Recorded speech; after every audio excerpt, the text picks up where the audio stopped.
Olá, meus amores, tudo bem?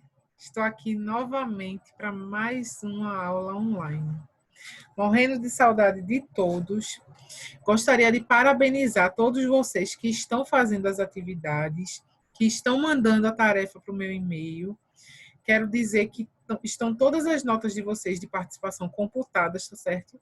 E aqueles que não estão fazendo, não estão se dedicando, não estão se empenhando, vão terminar ficando para trás, viu? Na corrida aí, ó, do aprendizado. Então, façam a tarefa, façam tudinho, atualize. Eu sei que às vezes você deixa uma semana, deixa a outra, daqui a pouco vira uma bola de neve e você fica sem querer voltar, mas não tem problema. Se você não está conseguindo fazer todas, você começa agora fazendo a dessa semana, envia para mim, depois você vai atualizar a outra. O que importa é que vocês façam, que vocês estudem, tá certo?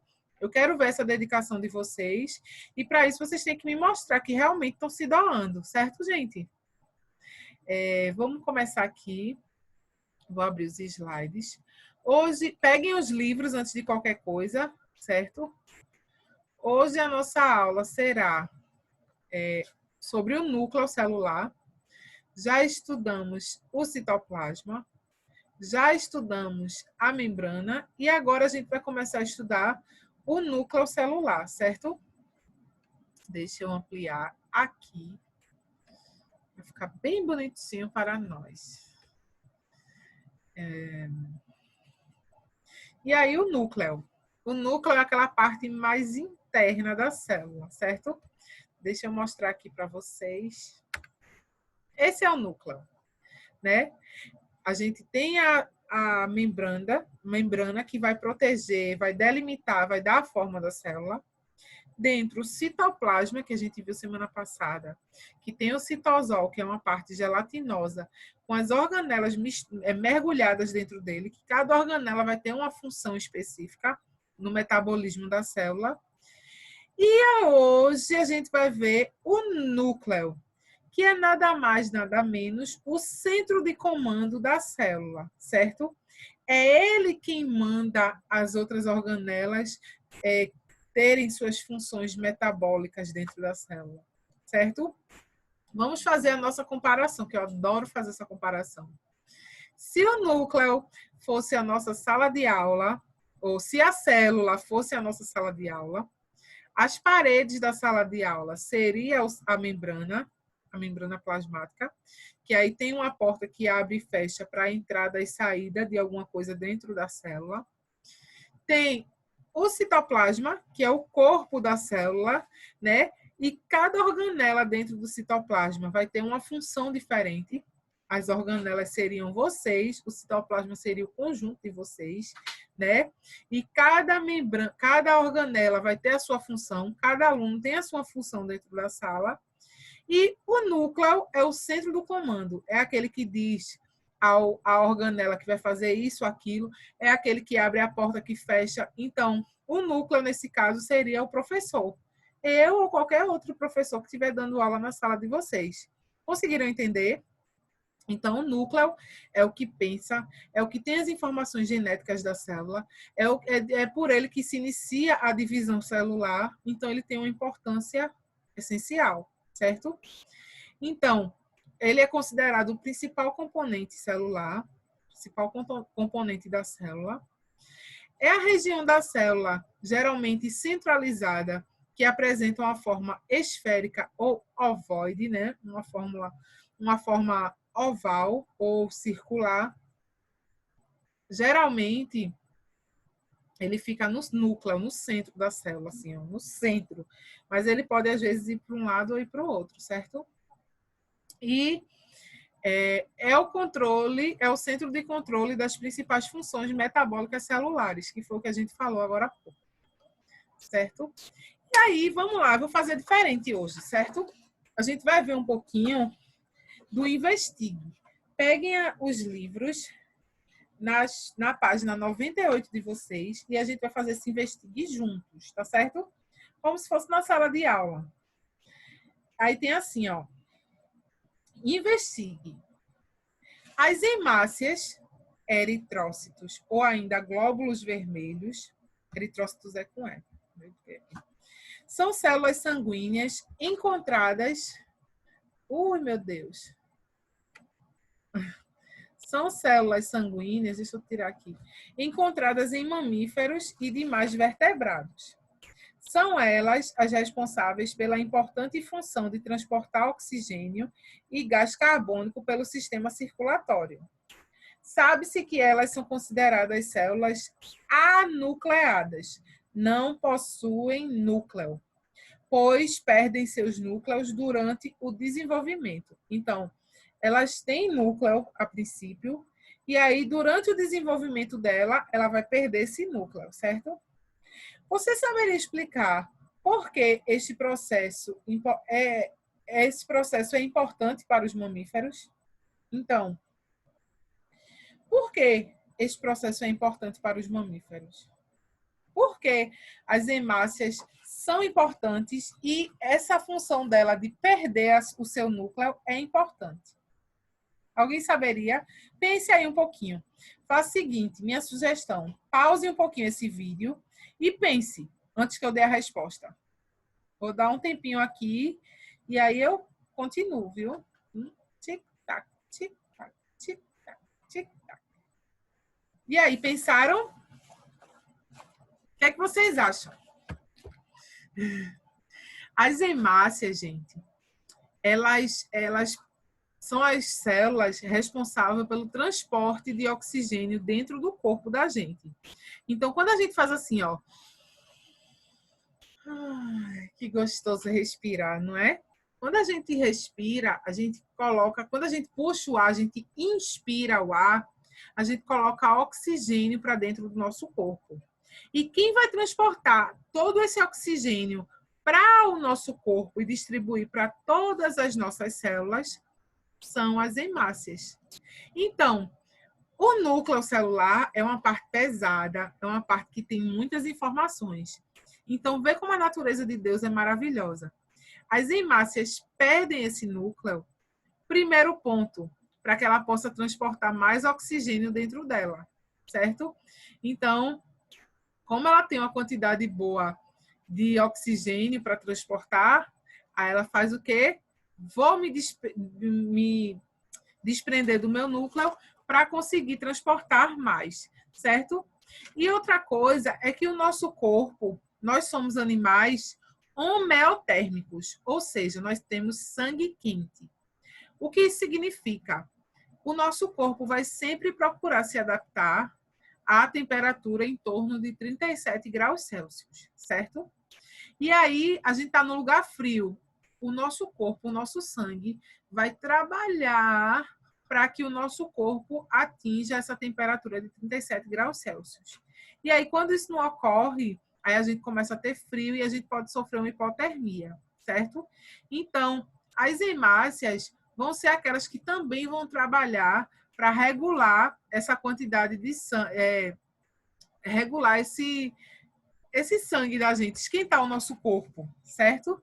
Então, a importância dela também para isso. Então, se elas vão ter que trabalhar mais quando a gente estiver assim, o que é que vai acontecer? Ela precisa ser mais leve, ela precisa fluir mais rápido. Então, também é por isso, isso também é um dos motivos para que ela se desprenda do seu núcleo. Aí você pode colocar assim, ó, vá parando, você anota aí, anota novamente e para, tá certo? Os mamíferos são organismos homeotérmicos, ou seja, precisam de temperaturas em torno de 37 graus Celsius. Precisam estar aquecidos em torno de 37 graus Celsius. E para manter essa temperatura constante, exige um gasto energético. A gente precisa estar sempre gastando energia para que essa temperatura esteja trabalhando no nosso corpo.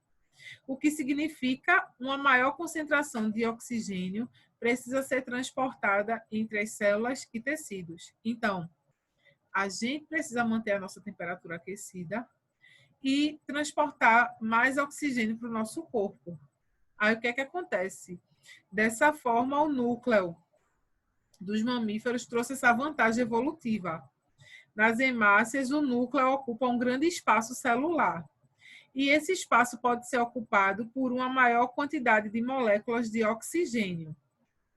Além disso, hemácias anucleadas são mais leves e, portanto, mais rápidas. Então, quando ela perde o núcleo, além dela conseguir transportar uma quantidade maior de oxigênio, porque ela não vai ter aquele espaço do núcleo dentro dela, ela ainda vai ficar mais rápida para conseguir transportar mais rápido, mais rápido, mais rápido, mais rápido e manter a nossa temperatura corporal. Conseguiram entender? Então, peguem tudo isso que eu falei e transforme com suas palavras nessa resposta do investigue, tá certo? Se quiserem ir parando e fazendo aí do jeito que eu falei, tranquilo. Já já vocês continuam novamente. Conseguiram entender? Então, o núcleo tem grande importância na divisão, né? Tem uma grande participação na célula. Agora, as hemácias, isso aí foi uma característica evolutiva. Não nascemos assim, não, no início da criação do homem não foi assim. E aí, isso foi evoluindo para que a gente conseguisse se adaptar bem aos ambientes. Maravilha divina. Certo? E aí, a gente vai entrar na estrutura do núcleo.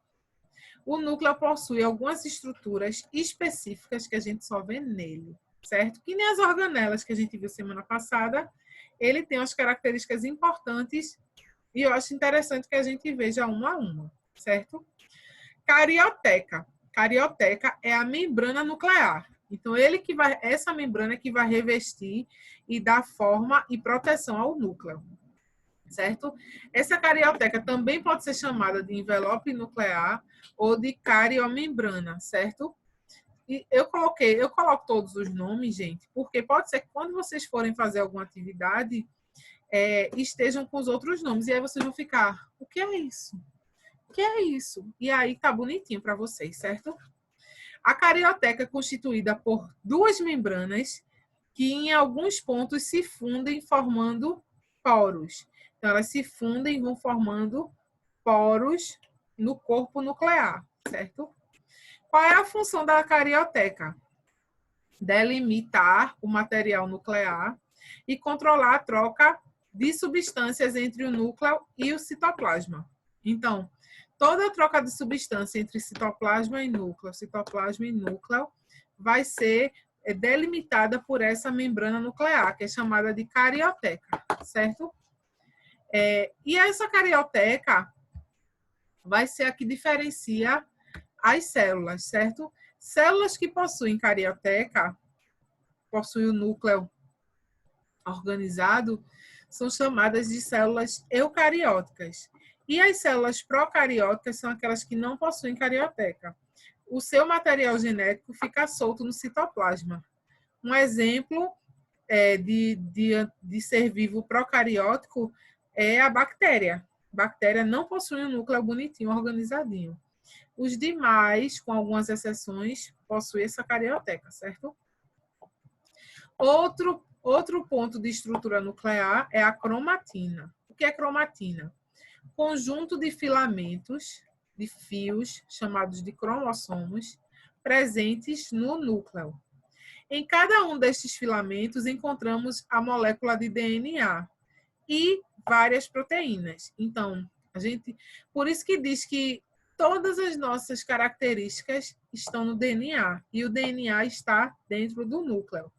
E é esse DNA que vai, mais na frente eu vou falar aí, a importância desse DNA para a gente, certo? Para a gente em geral, ser vivo em geral.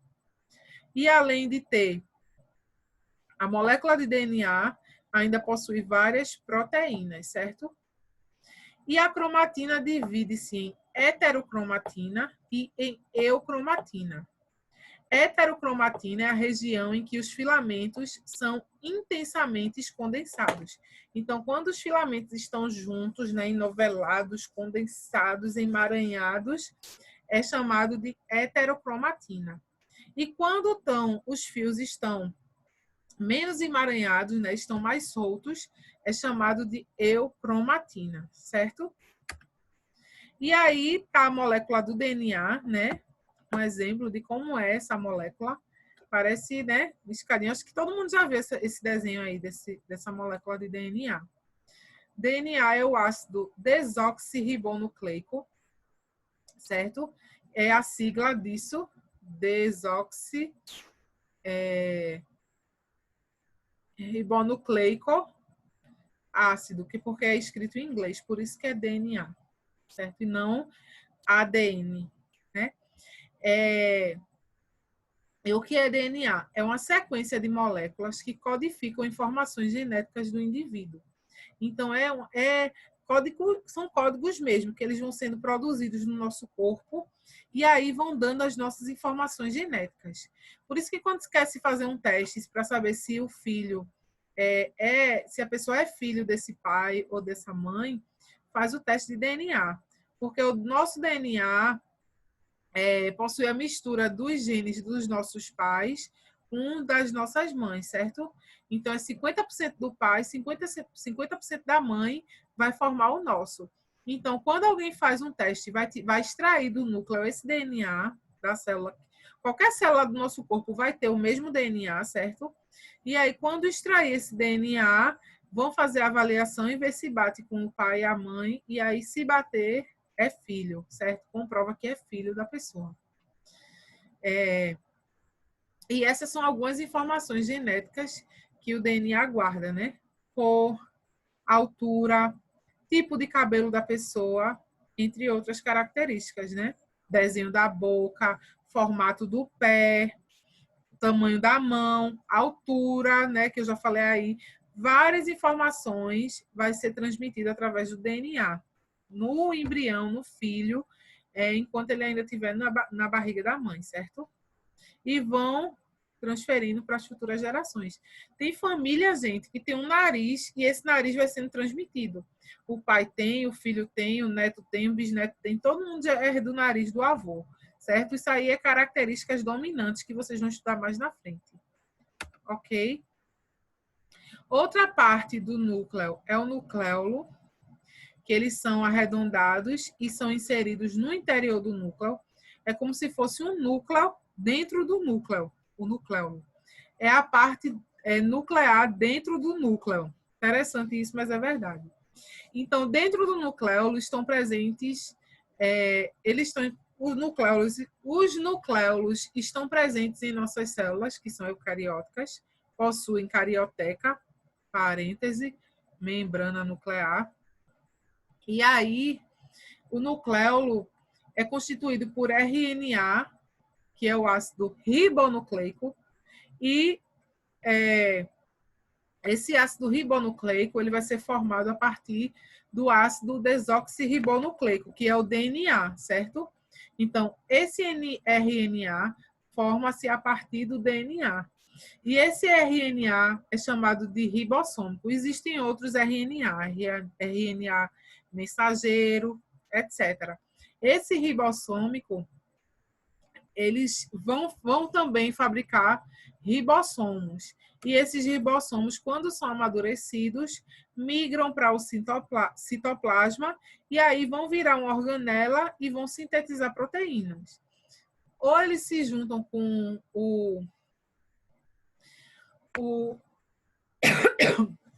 com as outras organelas que precisam deles, tá certo? Complexo golgiense, né? Etc. E aí tem a cariolinfa. O que é cariolinfa? É uma solução aquosa, ou seja, é líquida, e ela preenche o interior do núcleo. Então, o citoplasma, que fica fora do núcleo, vai ser gelatinoso. E o núcleo vai possuir essas estruturas e dentro vai se encontrar a cariolinfa, que é outra solução líquida que vai preencher todo o interior do núcleo. E dentro dela encontram-se diversas substâncias, como sais minerais e proteínas. E também encontramos um ou mais nucleolos e o DNA, certo, gente? Aí aqui eu trouxe esse desenho para vocês de um núcleo. Aqui é o nucleolo, que fica dentro do núcleo. A cariolinfa, que é a parte líquida. Carioteca, que é a parte externa. Cromatina, e aqui são os poros, certo? E aí, chegou a hora da gente praticar. Hoje não tem muita tarefa, certo? São 3 páginas. Uma a gente já fez, que foi a da página 98.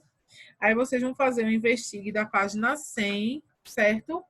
E as páginas 104 e 105 vão ser para vocês fazerem. E não esqueçam de tirar a foto e mostrar para mim que vocês realmente estão participando, estão se dedicando, porque lá na frente nossas aulas presenciais voltarão. E aí eu vou saber quem foi que estava participando, certo, gente? Beijinho para vocês e até a próxima aula, meus amores. Saudades. Mil saudades. Tchau, tchau.